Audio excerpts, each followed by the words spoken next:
Bonjour, je m'appelle Renzo Paravicini.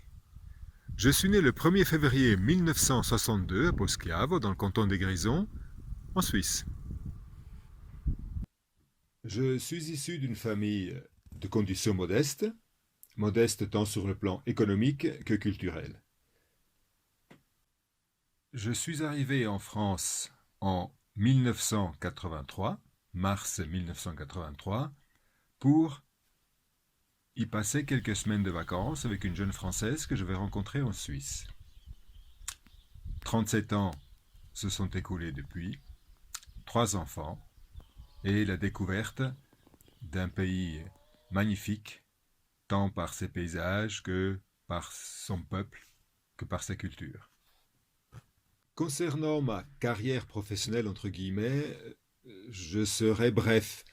Il y aurait beaucoup de choses à dire, mais peut-être le plus simple, c'est de résumer tout cela en disant que depuis l'âge de 16 ans jusqu'à maintenant, à l'âge de 58 ans, j'ai touché à beaucoup de choses différentes. J'ai fait des petits jobs, j'ai travaillé comme vendeur dans une quincaillerie ou comme facteur. J'ai passé presque 2 ans à travailler avec des personnes handicapées, qui a été certainement l'expérience professionnelle la plus marquante.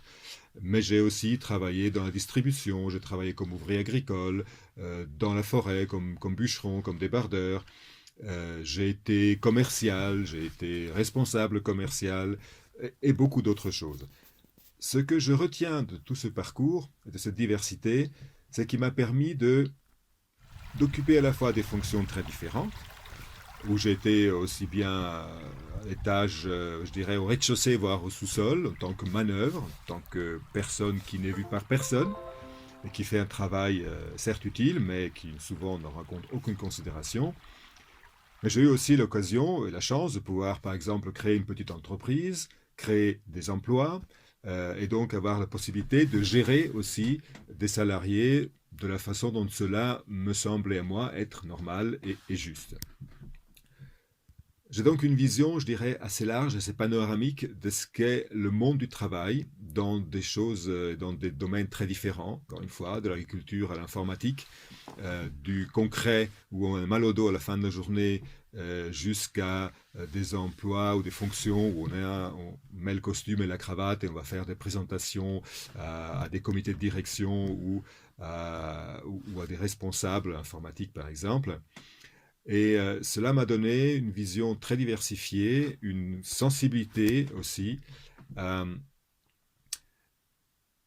à ce qu'est la valeur travail, à la façon dont cette valeur est perçue ou pas perçue par l'entourage, la société, le monde dans lequel nous vivons.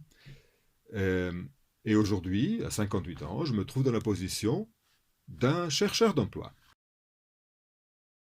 Sur le plan politique, ma culture de base a été, bien entendu, fortement influencée par mes origines suisses, puisque j'ai vécu en Suisse jusqu'à l'âge de 21 ans, avant de rejoindre la France.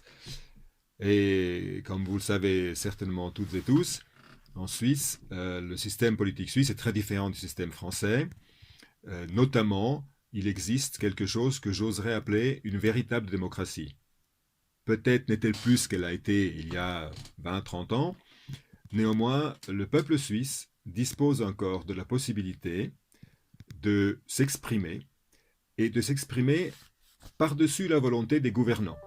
Donc le peuple suisse n'a pas besoin d'attendre le bon vouloir d'un président ou peu importe d'un gouvernement pour pouvoir se saisir lui-même, s'auto-saisir en quelque sorte à travers un référendum ou une initiative populaire, et donc de soumettre au vote un sujet ou de demander qu'une décision prise, par exemple au niveau du Conseil fédéral, soit ratifiée par le peuple ou, le cas échéant, invalidée par le peuple. Lorsque j'ai découvert le fonctionnement de la Ve République en France, j'ai été assez surpris. Je voyais la France comme un pays qui était quasiment le berceau des droits de l'homme et peut-être de la démocratie, du moins c'était l'image que je pouvais avoir. Je n'oublie pas la Grèce antique, etc., mais restons sur des temps un peu plus modernes. Et j'ai découvert un système pour lequel j'ai beaucoup de mal à utiliser le terme démocratique. En France, nous sommes avant tout appelés aux urnes pour élire quelqu'un, pour donner notre voix, quelqu'un qui est censé nous représenter. Et derrière, une fois que ce vote, cette voix est donnée, eh bien, le peuple français a en quelque sorte aucune possibilité d'influer sur le cours des choses jusqu'à la prochaine élection. Et ceci m'a toujours posé beaucoup de problèmes par rapport à ma culture d'origine. Un autre aspect qui m'a beaucoup marqué, qui me marque toujours, c'est cette bipolarisation, un peu factice d'ailleurs, entre droite et gauche, cette façon de regarder la chose politique de manière binaire, qui, dans ma culture, dans ma façon de voir les choses, ne correspond pas à la réalité du monde, à la réalité telle que nous devrions la prendre en considération. Gérer un pays, ce n'est pas droite ou gauche. Gérer un pays, ce n'est pas oui ou non, 0 ou 1. Vision personnelle, bien entendu. Gérer un pays, dans ma vision des choses, c'est de prendre en considération le besoin du plus grand nombre, en ne perdant pas de vue les plus fragiles, les plus démunis, ce qui ne signifie pas pour autant qu'il faut défavoriser les plus forts et les mieux lotis, mais simplement de trouver un bon équilibre. Et ce bon équilibre des choses, ce n'est pas droite ou gauche, c'est du bon sens, c'est regarder la vie pour ce qu'elle est, c'est prendre en considération les contraintes et difficultés que les citoyens rencontrent depuis même avant la naissance jusqu'au moment où ces mêmes citoyens vont décéder, vont quitter le monde des vivants.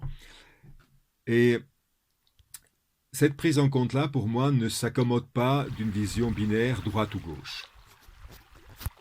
Bien évidemment, j'ai moi aussi mon idéologie, entre guillemets. Je suis plutôt d'une sensibilité de gauche, telle qu'on la voit de manière un peu caricaturale peut-être en France, avec, je dirais, une forte connotation un petit peu anarchiste.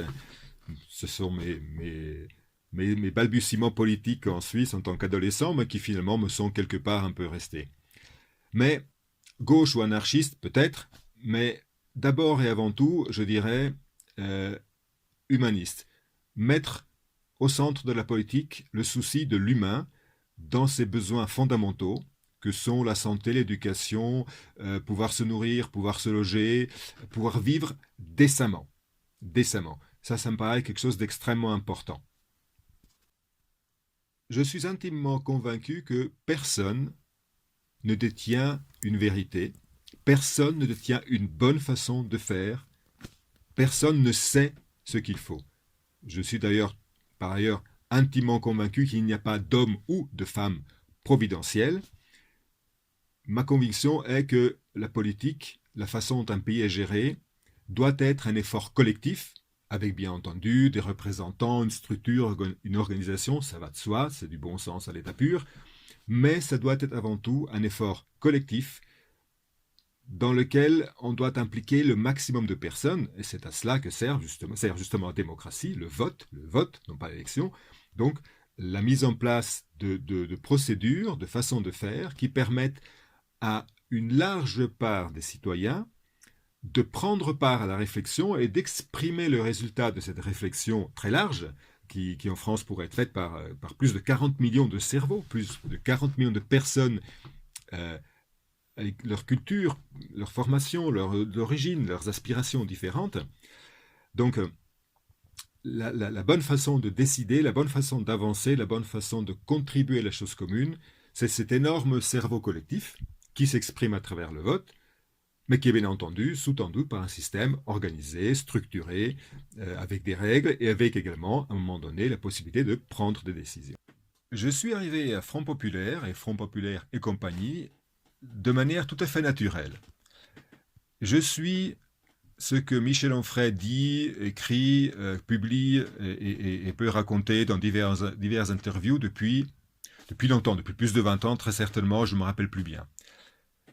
Et Michel Onfray fait partie de ces intellectuels brillants, capables de parler simplement des choses, de faire participer des personnes, y compris des personnes comme moi qui n'ont pas de diplôme, à une réflexion large sur un tas de sujets, sans pour autant utiliser un jargon incompréhensible. J'ai toujours aimé la façon dont Michel Onfray parle de différents sujets, Je trouve qu'il a une approche équilibrée, et puis je suis d'accord avec 90% des choses qu'il peut dire.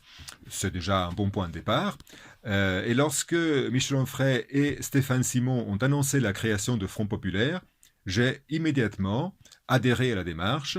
Je me suis immédiatement inscrit sur le site Front Populaire, et j'ai été ravi de voir que les créateurs de Front Populaire, et je dirais tout le groupe qui maintenant fait partie de ce mouvement, souhaitaient donner un aspect concret, pratique, politique, entre guillemets, à cette initiative en créant Front Populaire et compagnie, et donc en essayant d'aller sur le terrain politique pour peut-être pouvoir modestement un peu influencer le discours politique ambiant, et pourquoi pas, on peut toujours rêver, avoir une influence sur la façon dont la Ve République pourrait évoluer vers peut-être une autre république avec plus de démocratie, avec plus de participation et d'implication du peuple, vers une évolution d'une société plus équilibrée, plus juste.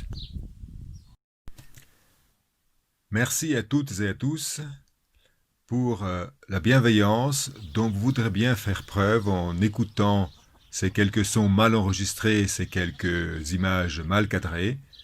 J'ai tenté de vous donner un aperçu de mon quotidien, de la vie, de l'endroit dans lequel je suis. Et à travers ça, aussi rappeler à tous que la ruralité, elle existe, que la vie dans les campagnes est pleine de belles et de bonnes choses, et qu'il y a peut-être là aussi une piste à étudier pour l'avenir de notre pays.